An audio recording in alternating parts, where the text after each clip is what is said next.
老婆为了和小男友出国潇洒，骗我离婚假死失联，我不动声色直接给她办理了销户。多年后，岳父母把所有的积蓄和拆迁款都给了我。老婆得知后赶回来想和我抢财产，她跪在岳父母面前：爸妈，我是你们的女儿啊，我才是唯一的继承人。一切都要从当年在网上刷到的一个求助帖说起。在外面养了小男友，我要怎么才能瞒着老公，让他心甘情愿和我离婚？热评第一说：简单，假装公司有一个很重要的外派机会，但需要单身证明，哄着你老公假离婚，说好离婚不离家，到时候你在外面和小三潇洒，你老公在家给你照顾爹妈。我恶心坏了，没想到第二天老婆下班回来对我说：老公，我们公司现在有一个出国深造的机会，但要求出具单身证明，咱们假离婚吧。柳如烟提出要假离婚的时候，我几乎立马就想到了昨晚那个帖子，我压下心底的恶寒，决定再试探一下。不能不去吗？孩子还小，爸妈这2年身体也不好。不行。话没说完就被他厉声打断，察觉自己语气有些激进。这次机会千载难逢，出国深造2年，回来说不定就能直接晋升经理，到时候年收入起码翻1倍。老公，我都是为了你，为了这个家好，你一定会支持我的，对吧？见我不说话，他脸色开始不自然，握着我的手深情款款。老公，离婚是假的，是上头领导非说单身的员工更有稳定性，我也是为了应付公司流程，咱们离婚不离家，到时候我每个月工资都给你打回来，等我结束工作，立马就回国和你复婚，你一定要相信我。相信他才有鬼，这世上根本就没有假离婚这一说，只要去民政局领了离婚证，那就是法律承认的。看他信誓旦旦的样子，我心底对他那点最后的信任也消失殆尽。这下不再等他多说，我点头同意。好，老婆，我都听你的。宜早不宜迟，明天我们就去民政局。晚上躺在床上等柳如烟睡着后，我本来想看她手机，查她养在外面的小情人是谁，可她警惕心很高，把手机压在脑袋底下。我又点开了那条帖子，帖主在评论区更新了最新进展，已经哄得老公同意和我去民政局了。我想好了，等出国我就假死失联，这样就可以光明正大不用打钱回去。等过几年爹妈死了，孩子也大了，我再回去享福。这狗东西越看越心烦，我抬手就给了他一巴掌。他从睡梦中猛地惊醒，还没反应过来，我一把抱住他。老婆，你是不是做噩梦了？别怕别怕，我在呢。他摸摸脸，没发现什么异常，嘟囔着又躺回去，不到5秒钟就又睡着了。去吧去吧，出去了想再回来可没这么容易了。第二天，柳如烟就迫不及待带我去民政局。离婚冷静期1个月，柳如烟生怕这期间我反悔，对我极尽温柔讨好，看得岳父母连连点头，就连儿子都说：爸爸妈妈对你真好，以后我也要找像妈妈这样好的女人。孩子今年才4岁，还看不懂女人面具掩盖下的肮脏特质。没关系，我会慢慢教会他，别人对你口头上的好都是肤浅的，只有抓进自己手里的切实利益才是真的好。到了离婚那天，离婚证拿到手上，柳如烟就立刻回家，她就开始收拾行李，对儿子和岳父母说，公司安排了工作，要出去一段时间，家里所有人都不知道我俩离婚的事情。她出门的时候，在门口和我拥抱了一下，脸上是压不住的喜色。老公，我走之后，爸妈就辛苦你了，等我回来带你过好日子。我依依不舍冲他挥手告别，等回房间才发现，他把我俩共同的那张银行卡也带走了，里面有30万。我当即就准备打电话去骂他，想了想还是算了，那张卡里只是我这些年存的一小部分钱。柳如烟工资高，奖金也高，没出轨之前，每个月的工资都全部给我保管，我也偷偷存了自己的小金库。平时的日常开支，花2000我就给他报账5000，花5000我就报1万，多出来的钱一部分存一张明面上的银行卡，就是被他偷走那张，剩下的存另一张除了我之外谁都不知道的银行卡，加上结婚的礼金，岳父母时不时给我的零花钱，算下来我的小金库存款快超过100万了。男人嘛，总要多为自己打算先。柳如烟走后，这个家的日子依旧如常，我假装什么都不知道，继续照顾孩子和岳父母。2天后，岳父意外摔倒，脑出血被送进抢救室，岳母哭着给柳如烟打电话，连打30个都没人接听。他跑去柳如烟公司询问，公司的人却告诉他根本没有什么外派出差，柳如烟已经在1个月前离职了。柳如烟彻底失联，岳母慌了，准备报警。我哭着告诉他，妈，怎么办？我好像被柳如烟骗了。我被逼无奈，把假离婚的事情和盘托出，我哭得声泪俱下。他还偷拿走了家里的银行卡，你说他是不是在外面有人了？故意用工作骗我离婚，好给小三腾位置，家里的钱都被他拿走了，岳父还等着钱救命，这可怎么办啊？柳如烟这个畜生！岳母气得直跺脚，最后两眼一翻，晕了过去。我努力压下嘴角，从善如流给岳父母缴了医药费。岳父手术很成功，岳母也从病床上悠悠醒来。我顶着一双被洋葱熏红的眼睛，拍着她的手背安慰她：妈，别担心，还有我呢。多余，是柳如烟对不起你和孩子，都怪我们没把他教好，以后你就是我们的亲生儿子，我们就当没生过柳如烟这个白眼狼。我心里乐得开花，脸上装作感动不已的样子。妈，别这么说，在我心里，我早就把你们当亲爸妈一样。1周后，岳父苏醒，从 ICU 转到普通病房。我不过是回家做顿饭的功夫，再进病房，2个老人就眼泪汪汪看着我。岳母把我拉过去，从兜里掏出一张银行卡，塞进我手里。多余，这是我和你爸这些年攒的养老钱，一共80万，现在全部给你。妈，这我不能要。我推辞着，岳母反倒把卡一个劲儿往我手里塞。其实这钱你爸住院那天我就打算掏出来的，谁知道你这么心急，为了给你爸缴手术费，把电脑都卖了。孩子，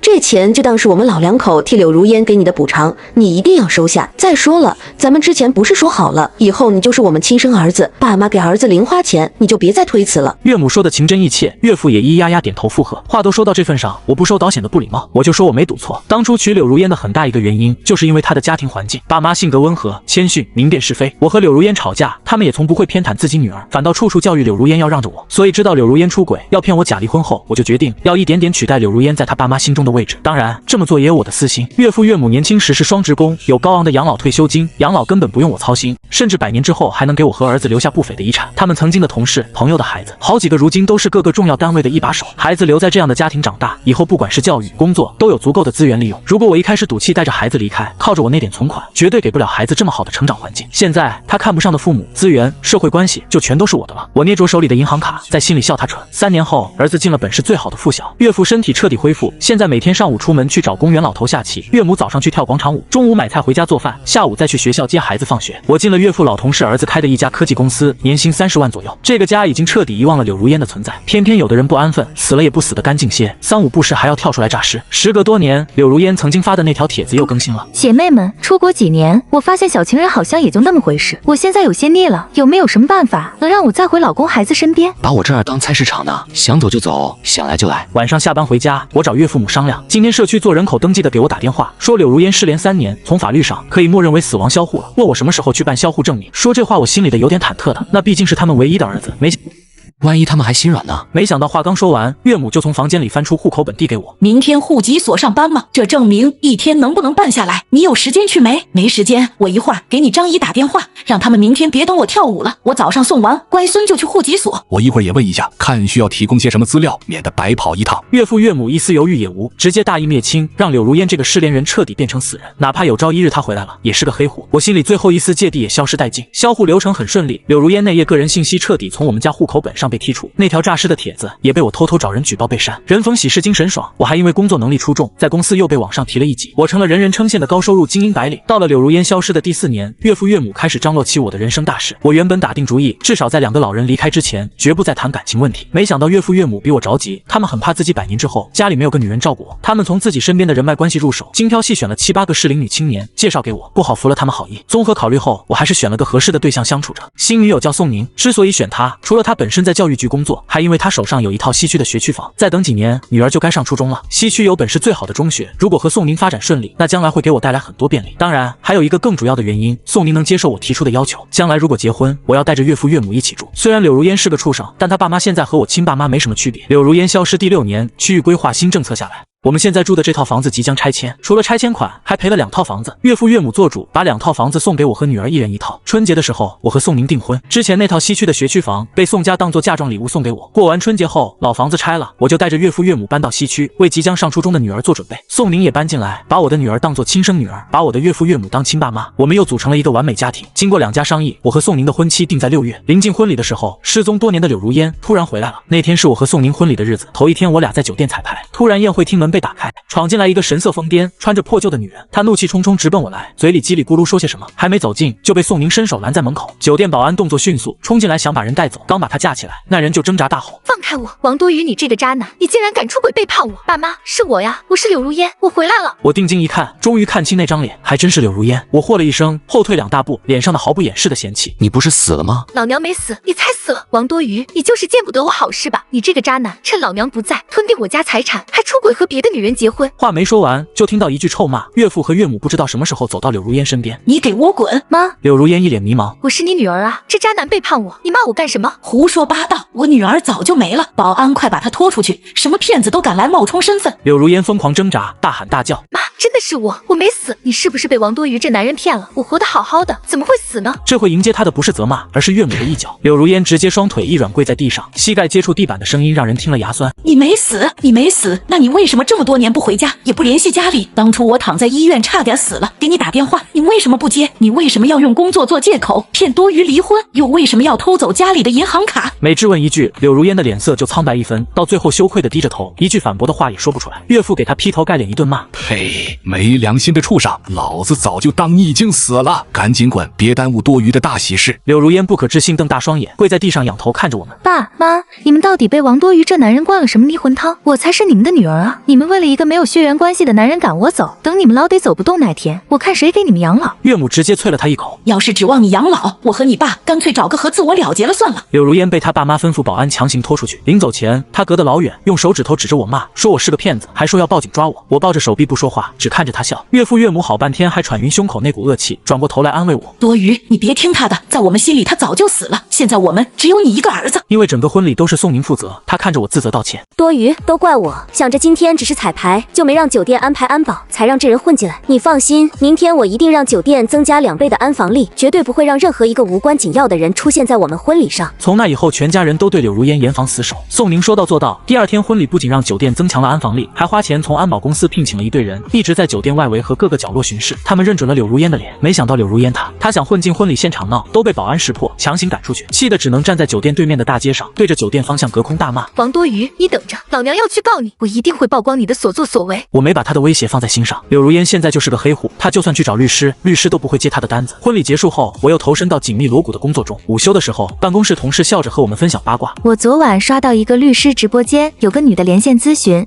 说想告她老公侵占财产，结果律师仔细询问之后，才知道那女的骗老公假离婚出去和小三潇洒，出国假死失联，结果听说老家房子拆迁，想回来分财产，结果老公再婚了，爸妈也不认他了。好一出妻子假死出国后，我带着岳父岳母改嫁的大戏，比小说还离谱，简直笑死我了。办公室大家都在笑，我心念一动，这不就是发生在我身上的事情吗？顺着同事发在群里的链接点进去看，果然是柳如烟。柳如烟现在是个黑户，她去找律师，结果人家律师不接她的单，所以她转而找上了网上的律师直播间。她原本以为自己的事迹一定会引得众多网友同情，说不定还能引导舆论。她不知道这几年国内经济大幅发展，网友的眼光和素质大大提高。我翻了翻评论区，大部分的人都在骂她渣女，也有笑她自己作死失去一切的。下班的时候，我刚出公司门，柳如烟突然从旁边窜出来，王多余，她一把抓住我，欲言又止，咱们聊聊。我看了看旁边频频侧目的同事，不太想让别人知道自家这些污糟事。这里不是说话的地方。在附近找了家咖啡店，正好就在派出所对面。咖啡店老板还是宋宁朋友，去年才退伍。主要是我也怕柳如烟突然发疯，干点什么伤害我的事情。看见派出所大门，柳如烟脸都绿了。我不觉得我俩有什么好聊的，咱们已经离婚了，我现在也有了新老婆，你对我来说不过是个陌生人。柳如烟猛地站起身，满眼通红。王多余，你不要对我这么狠心，但咱们说好了的，离婚不离家，等我回国咱们就复婚，你怎么能娶了别人呢？现在孩子不认我，爸妈也不认我，连你也背叛我呀！他哭得凄惨，好像全世界都对不起他一样。我不耐烦翻了个白眼。柳如烟，到底是谁先背叛？你心里应该比我更清楚。你一走就是6年，抛弃父母，抛夫弃子，就一点愧疚心都没有吗？老公，我不是故意失联，当初我突然出了点意外，在医院昏迷很久，我都是有苦衷的。再说我出国工作都是为了赚钱养家。话没说完，我掏出手机，把当初那条帖子的截图一条条念给他听。在外面养了小情人，要怎么才能瞒着家里的老公离婚？等出国我就假死失联。够了！他又怒又急。你怎么会知道这些？柳如烟，要想人不知，除非己莫为。当初你走的时候，一定为自己的聪明才智沾沾自喜吧？现在你玩够了，又想起家的好了，你凭什么认为我们所有人都会在原地等你？撒泡尿照照自己，你配吗？你现在的一切都是你自己咎由自取，怪不得别人。言尽于此，希望你以后不要再来打扰我和我的家人，不然别怪我对你不念旧情。说完我就打算走了，和他这种人没有多纠缠的必要。没想到柳如烟扑通一下跪在我面前，张开手拦着不让我走。老公，我错了，前些年是我做的不对，我当初不该骗你，我是畜生，求你再给我一次机会好吗？他哭得凄惨。爸妈不要我了，孩子也不认我，我只有你了，老公。他一声接一声的老公，喊得我胃里直犯恶心。我没忍住，当场打了个干呕。柳如烟眼神突然变了，她满脸凶狠，走过来死死抓住着我肩膀。什么意思？王多余，你嫌弃我？难道我现在就这么让你嫌弃你背叛我就算了？居然还有侵吞我的家产，离间我和父母孩子？我伸手打开他的手，关我什么事？滚开！没想到下一秒，他从后腰掏出一把水果刀，尖叫着朝我扑过来。王多余，你害我失去一切，你这样的渣男不配活在世上，你去死吧！还没等他靠近我，咖啡店老板从后面飞起一脚把柳如烟踹飞出去。柳如烟躺在地上晕晕乎乎，都还没反应过来，就被店老板扭送到了派出所。我就说离派出所近有好处。岳父岳母收到消息赶到派出所的时候，我和柳如烟正各自做完笔录。咖啡店监控证明是他有故意伤人的意图，我砸他只是为了自保，因为户籍不明，柳如烟喜提15日拘留。刚一见面，岳母就伸手要打他。柳如烟看到这样的场景，绝望大吼：爸妈，你看清楚，我才是你们女儿！就连知书达理了一辈子的岳父都火冒三丈，老子没有你这样的女儿！随即岳母把当初去户籍所注销柳如烟身份那张证明掏出来，对到柳如烟面前：你看好了，我女儿早就几年前死了。柳如烟一脸灰败，跌坐在地上大哭起来。怎么会变成这样？我内心毫无波澜，造成现在后果的是他自己，怪不了别人。不再管他歇斯底里的哭声，我带着岳父岳母离开派出所。晚上，岳母忧心忡忡找我聊天，说想买一份保险，受益人填我我名字。万一他再闹出点什么事来，把我气死了，我也好再给你和孩子留点保障。就是你爸之前动过手术，我咨询了保险公司，人家都不给他保，没用的老头子，要不然还能买2份。我安慰他，妈，别担心，我会解决的。你和爸就安安心心享受你们的晚年生活就行。岳母将信将疑看着我，真的可以吗？我冲他微笑，示意他放心。说能解决，并不是为了夸岳母的心。从见到柳如烟那天，我就委托人调查柳如烟这些年的生活，没等几天就收到结果，我才知道当年柳如烟出轨的小情人叫季晨曦，是他组里新来的实习生。两人出国后，一开始感情还很好，可随着手上的钱越来越少，两人频繁吵架。在第3年的时候，季晨曦卷走了柳如烟手上所有的钱，傍上了当地的一个黑帮富婆。算算时间，正好是他最后一次更新那条帖子的时候。柳如烟发现季晨曦的背叛，找上门理论，结果被黑帮打了个半死，在医院躺了快1年。他说的出意外在医院，倒也不算撒谎。等从医院出来，签证过期了，手上的钱也没了。为了生活，他不得不辗转多地打工养活自己。国外签证过期，被抓到是要坐牢的。为了免于牢狱之灾，他不得不委身于自己打工那家餐馆老板的黑人哥哥，做起了跨国媳妇，拿到绿卡。没想到他刷到了国内网上的一则几年前的拆迁信息，才知道自己家的老房子早就拆迁了，可自己1分钱都没拿到。他在国外日子过得连狗都不如，越想越不甘心，于是又偷了自己老公的钱，跟着渔船偷渡回国。我看到私家侦探传回来那些照片和信息，差点没笑出声。怪不得那天看见柳如烟身上还一股子鱼腥味，既然都在国外结婚成家了，那还是把人早点送回她老公身边为好。我根据邮件最下方的联系方式联系上了柳如烟那个国外的老公。半个月后，柳如烟拘留结束那天一出来，就被一只肥硕的手抓住了手臂。她瞪大双眼，不敢置信自己眼前看到的。黑人老公不远万里追到国内，就是为了找回自己失踪的妻子。柳如烟在他手里像个小鸡仔一样，毫无还手之力。旁边警察想去劝，我给拦住了。跨国夫妻嘛，有点小矛盾，正常，我相信他们一定能自行解决的。最后，柳如烟因为国内被销户，又有国外的绿卡，加上她已经在国外有了老公，于是被海关强制遣送出国。听说她上飞机那天眼眶淤青，腿也瘸的，还不得不挤出笑容讨好她的外国老公。毕竟现在国内她没法待了，要是再被她老公赶出去，等待她的日子不会太好。不过这些倒是和我没多大关系，我继续过着自己的小日子，有温柔的老婆，乖巧的女儿，体贴的父母，未来人生一片灿烂。